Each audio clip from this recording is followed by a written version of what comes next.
दरम्यान दिवसभरातील राजकीय टॉप 9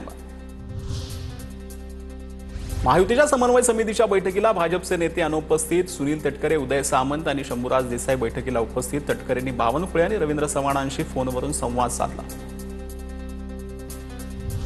पक्ष सोडावा लागला तरी चालेल, पण भाजपासोबत जाणार नाही, रामराजे निंबाळकर यांची प्रतिक्रिया. सध्या आम्ही अजितदादांच्या राष्ट्रवादी सोबत, निंबाळकरांचं वक्तव्य.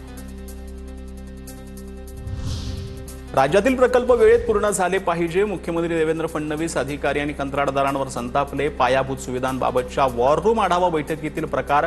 प्रत्येक प्रकल्पाची डेडलाईन ठरवूनच काम करण्याचा आणि दर 3 महिन्यांनी आढावा घेण्याच्या सूचना.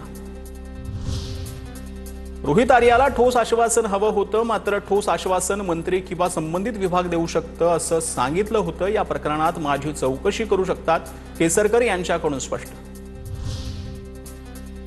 रणजितसिंह नाईक निंबाळकरांचं आव्हान मी स्वीकारतो. महबूब शेख यांचे ट्विट. पत्रकार परिषद घेऊन सर्व विषयांवर सविस्तर बोलणार, महबूब शेख यांची प्रतिक्रिया.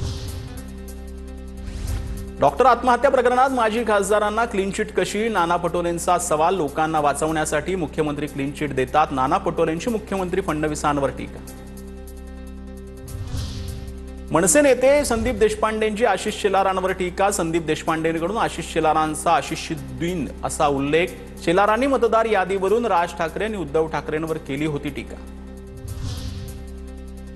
निवडणुका घेणं किंवा पुढे ढकलणं यासारखं अधिकार निवडणूक आयोगाला.